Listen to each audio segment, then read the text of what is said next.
الحمد والنعمة لك الملك لا شريك لك.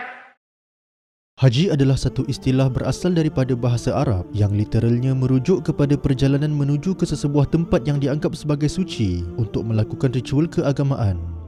Dalam Islam, ia secara khusus merujuk kepada perbuatan mengunjungi Baitullahil Haram, yakni Kaabah, yang terletak di Makkah Al-Mukarramah dalam tempoh bulan-bulan haji bagi mengerjakan amal ibadat haji.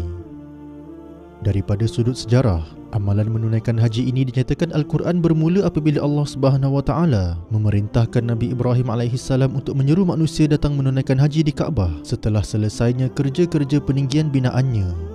Allah menyatakan dalam Al-Quran maksudnya, dan ingatkanlah ketika kami tentukan bagi Nabi Ibrahim tempat untuk meninggikan Al-Bait yakni Kaabah, lantas berfirman kepadanya, janganlah engkau sekutukan sesuatu pun denganku, dan bersihkanlah rumahku ini yakni Kaabah bagi orang-orang yang bertawaf dan orang-orang yang berdiri dan rukuk serta sujud yakni menunaikan solat, dan serukanlah umat manusia untuk mengerjakan haji. Nescaya mereka akan datang kepadamu dengan berjalan kaki dan dengan menunggang pelbagai jenis unta yang kurus yang datangnya dari pelbagai jalan dari ceruk rantau yang jauh. Istilah haji atau hajj dalam bahasa Arab ini menariknya turut didapati wujud dalam kitab Perjanjian Lama atau Tanakh, iaitu bahagian Bible yang dipercayai oleh kedua-dua penganut agama Kristian dan Yahudi pada hari ini.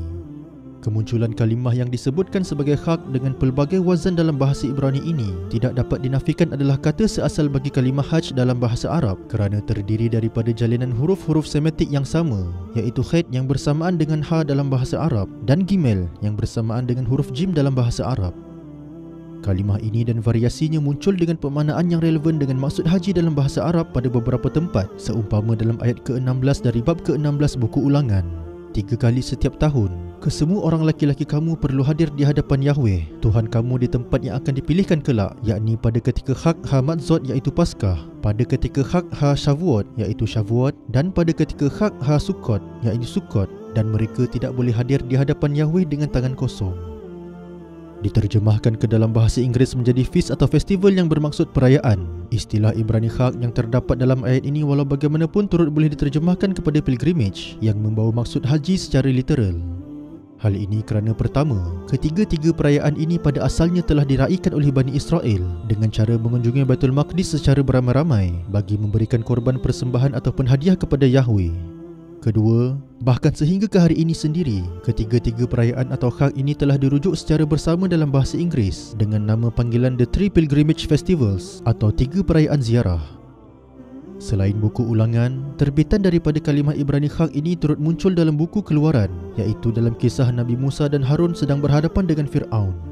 Dinyatakan dalam ayat pertama bab 5 buku Keluaran, dan kemudian pergilah Musa dan Harun kepada Fir'aun dan berkata bahawa Yahweh Tuhannya Israel berkata, bebaskanlah orang-orangku yakni Bani Israel agar mereka dapat melakukan hak kepadaku di padang pasir.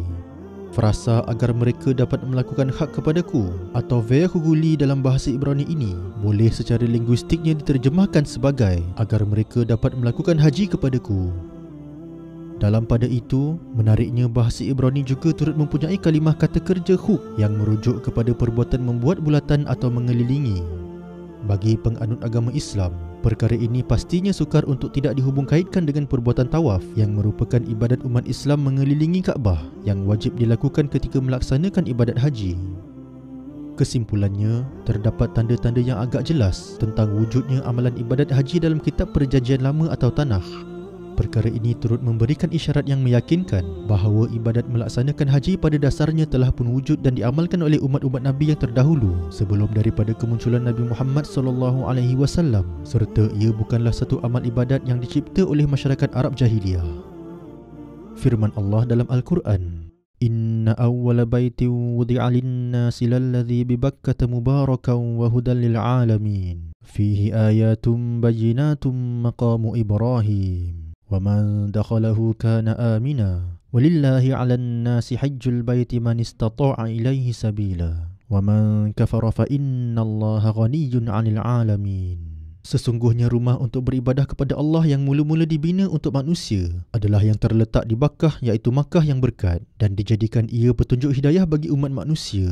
Di situ ada tanda-tanda keterangan yang nyata yang menunjukkan kemuliaannya seumpama makam Nabi Ibrahim, dan sesiapa yang masuk ke dalamnya aman tenteramlah dirinya. Dan Allah mewajibkan manusia mengerjakan ibadat haji dengan mengunjungi rumahnya, iaitu sesiapa yang mampu sampai kepadanya. Dan sesiapa yang kufur, yakni ingkarkan kewajiban haji itu, maka sesungguhnya Allah Maha Kaya, tidak berhajatkan sesuatu pun daripada sekalian selainnya. Surah Ali Imran ayat 96 hingga 97.